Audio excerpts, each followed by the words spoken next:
Saya itu terkadang sedih aja. Kok apa nggak punya perasaan ya? Orang-orang pemerintah ini suka membangun masjid dengan uang ratusan miliar. Sementara dia tahu, di daerah dia juga ada orang Kristen. Tapi saya tidak pernah satu lihat Pemda itu membangun gereja untuk orang Kristen. Itu kewajiban Anda. Anda pemimpin daerah. Kita harus terima, ada saudara kita beriman Kristen. Saya nggak pernah melihat dari Pemda membangun gereja. Cuma satu di zaman Soekarno aja saya lihat, yang membangun gereja tuh, yang depan Istiqlal. Tapi selanjutnya saya lihat nggak ada. Yang ada malah sekarang apa? Yang seorang Kristen membangun gereja dipersulit. Sementara Islam seenak yang bangun. Anda nggak jaga tuh perasaan orang Kristen. Ada iri loh. Saya nggak enak sebagai orang Muslim kadang-kadang menjaga perasaan orang Kristen ini. Kok seperti didiskriminasi? Dia juga warga negara di Indonesia. Jadilah pemimpin itu yang menjaga perasaan. Jadilah kita nih hidup di warga negara apa? Saling menjaga persaudaraan. Beda agama kita saudara. Semua agama beriman pada Tuhan. Dan Allah tidak memaksa satu agama. Kita hargailah hidup bersama. Itu dari sisi keadilan aja saya tuh malu melihat kemarin kontes Pemda bangun masjid segitu mewahnya. Itu aja mungkin jadilah pemimpin yang bijaksana. Tuhan nggak parkir di masjid. Tuhan nggak parkir di Ka'bah. Ngapain pergi jauh-jauh buang duit cuma ke Arab sana berebut hajar aswad, membuang duit besar mau cari Tuhan. Anda senengkan manusia. Tuhan nggak di situ. Tuhan ada di tempat-tempat orang-orang yang susah. Dari Nabi Adam sampai Nabi Muhammad itu lahir di lingkungan orang miskin, membela orang miskin dan mati dalam keadaan miskin, tidak membangun berhala-berhala masjid. Kalau emang masjid itu suatu tolak ukur kebenaran, pasti zaman Nabi banyak masjid. Berarti apa? Cuma satu peninggalan Nabi masjid. Dan Nabi cuma haji sekali. Ini ada orang haji sampai 1, 2, 3 kali. Ini sudah melampaui batas. Akhirnya apa? Melupakan sisi kemanusiaannya. Itulah saya bilang tadi, biaya besar sampai ada orang merasa itu apa? Kalau sudah bangun masjid, karena itu Baitullah, dianggap apa? Ini jalan tol ke Tuhan. Besok bisa masuk surga. Kok enak betul begitu? Sampai ada orang saya lihat hidupnya pas-pasan. Dia jual tanahnya, dia bantukan ke masjid. Sementara hidup dia susah. Anak cucunya susah. Inilah agama-agama yang salah memahami. Menganggap masjid itu Baitullah. Bukan. Yang dibilang Baitullah itu dalam jiwa manusia itu. Bersemayam ruh Allah. Jadi sampai di Al-Quran di surat Al-Ma'idah itu. 32. Barang siapa yang bisa menyelamatkan seseorang, menghidupi seseorang, sama aja menghidupi seluruh manusia. Inilah Baitullah yang sebenarnya. Bukan tembok-tembok diperbesar, direnovasi, dipaksakan bangun sampai miliaran, ada bangun sampai puluhan tahun, sampai ada minta-minta di jalan. Ini Islam apa begini? Ini bukan Islam. Ritual itu bukan amal soleh. Yang dibilang amal soleh itu apa? Memberi manfaat kepada orang. Buat apa banyak-banyak ritual, tapi ibadah sosialnya amal solehnya kosong, tidak ada guna. Daripada jauh-jauh Anda ngeluarin duit untuk pergi haji berkali-kali, lebih baik itu duitnya apa? Kasihin orang miskin. Satu orang Anda sudah bisa membahagiakan, insya Allah Anda masuk surga. Sementara haji Anda itu belum tentu diterima sama Tuhan. Buat apa?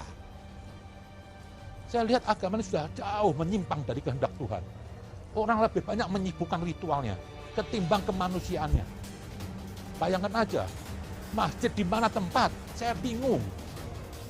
Berlomba-lomba masjid, masuk kampung masjid, dipermewah, direnovasi. Masjid itu buat sholat aja, nggak usah dipercantik-cantik. Di model-model.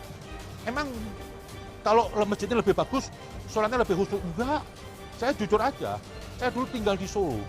Saya terkadang kangen dengan masjid-masjid cakruk kecil yang panggung kayu. Itu mungkin saya bisa menemukan Tuhan. Yang temboknya cuma gedek aja, itu saya lebih khusyuk.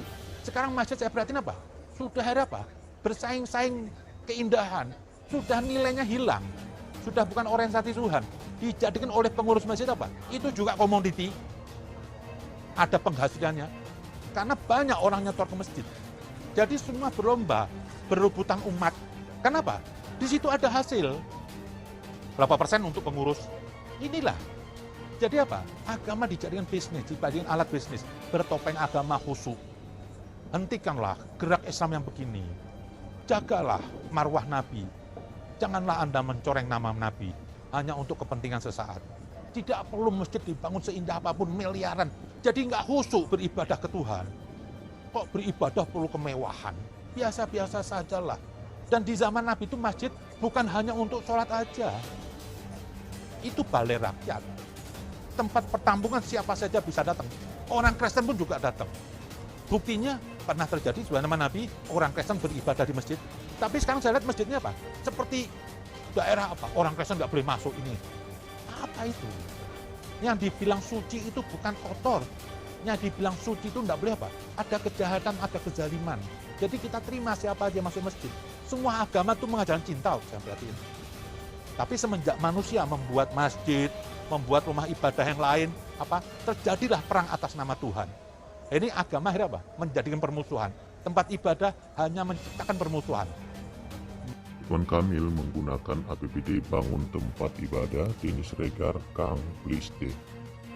Oke, pegiat media sosial Denny Sregar menyinggung kebijakan Gubernur Jawa Barat yaitu Ridwan Kamil terkait penggunaan dana APBD APBN yang dialokasikan untuk tempat ibadah. Lewat akun media sosial Twitter miliknya, Denny Sregar mengkomentari cuitan Ridwan Kamil yang menuliskan pembangunan gedung masjid yang menghabiskan uang 1 triliun menggunakan APBN atau APBD dalam membangun tempat ibadah sesuai dengan aspirasi atau kebutuhan masyarakat. Di dalam cuitannya tersebut, pria yang kerap disapa Kang Emil ini pun membagikan beberapa berita soal penataan Pura Agung, Besaki, dan pembangunan Masjid Agung yang menguras banyak dana. Menurut Denny, hal tersebut tidak bisa dibandingkan karena Pura Besaki merupakan cagar budaya yang dilindungi oleh pemerintah dan undang-undang. Kang Bliste, Pura Besaki itu cagar budaya, usianya 2000 tahun, jadi dilindungi oleh pemerintah dengan undang-undang. Jangan dibandingin sama masjid yang baru jadi, ucapnya dikutip dari Twitter Denny Sregar 7 Sabtu 7 Desember 2023, 7 Januari maksudnya ya. Denny pun membandingkan soal pembangunan masjid yang diperkirakan menghabiskan dana sekitar 1 miliar tersebut dengan Candi Prambanan atau Candi Borobudur.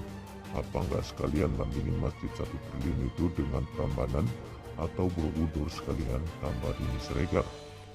Cuitan kontroversi dari Denny Sregar itu menuai banyak reaksi dari para netizen yang memenuhi kolom komentar. Allah bukan di masjid, Allah ada di hati setiap hambanya. Kenapa Masjidil Haram di Mekah diperluas dan dibikin mewah? Karena yang datang dari penjuru dunia, bukan karena masjid itu rumah Allah. Karena Allah ada di hati, bukan di masjid, tulis akun Mudasir Romini. RK Ridwan Kamil ini orangnya kok nggak orok, agak arogannya, harga dirinya tinggi. Mbok sudah nggak usah membela diri terus, yang sudah terjadi ya sudah, jangan posting membela diri terus lalu manfaatkan masjid baru sebaik-baiknya, tapi jangan pencitraan main film segala. Tweet akun Wiwowo 074. Gimana kalau dibuat data yang baik sekalian, memasukkan pajak dari orang Islam berapa, dan orang Kristen berapa, dan Buddha berapa, dan Hindu berapa, lalu dibuat proyeksinya untuk pembangunan rumah ibadah masing-masing agama. Itu kalau mau adil. Bagaimana kicauan akun Bapak Ki Adi. Ridwan Kamil dalam Twitternya miliknya pun menjabarkan proyek kawasan Masjid Al-Jabar tersebut. Proyek kawasan Masjid Al-Jabar itu bukan hanya masjid, ia terdiri dari 1 danau buatan pengendali banjir Bandung Timur, 2 banjir raya, 3 museum digital Rasulullah dalam Islam di Nusantara, Jabar, ucapnya dikutip dari akun Twitternya Ridwan Kamil. Kang Emil pun memberikan tanggapannya soal biaya besar untuk membangun Masjid Al-Jabar itu. Juga ngukur biaya bangunan itu gimana ukuran Al-Jabar ini untuk kapasitas 50.000 jemaah, katanya demikian. Oke, heboh Pemprov Jabar mengalokasikan dana atau anggaran buat masjid ya, Al-Jabar karya Ridwan Kamil tembus 20 miliar. Oke, apa ini heboh Pemprov Jabar mengalokasikan anggaran buat konten masjid Al-Jabar karya Ridwan Kamil tembus 20 miliar. Tinggi banget itu. Masjid Al-Jabar Gede Bage Kota Bandung karya Ridwan Kamil kembali menjadi sorotan. Usai heboh karena sampah kritik keras dari warganet yang mengkritisi anggaran fantastis pembangunan Masjid Al-Jabar karya Gubernur Jawa Barat tersebut, Ridwan Kamil diketahui anggaran pembuatan Masjid Al-Jabar Gede Bage Kota Bandung karya Ridwan Kamil yang dibutuhkan telah menghabiskan anggaran 1,2 triliun dari APBD Provinsi Jawa Barat.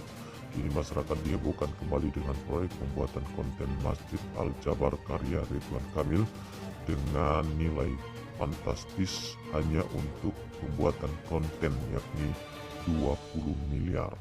Berdasarkan data dari Lembaga Kebijakan Pengadaan Barang atau Jasa Pemerintah alias LKPP, tercantum tender proyek pembuatan konten Masjid Raya Provinsi Jawa Barat atau populer sebagai Masjid Al-Jabar karya Ridwan Kamil tersebut dengan nilai pagu anggaran 20 miliar. Sementara nilai HPS hasil perhitungan seluruh volume proyek pembuatan konten Masjid Jabar karya Ridwan Kamil yang tercantum dalam lama LKPP tersebut 16,3 miliar. Ya, diketahui proyek pembuatan konten Masjid Al-Jabar karya Ridwan yang dinilai fantastis tersebut dimulai pada April 2022 dan sudah selesai.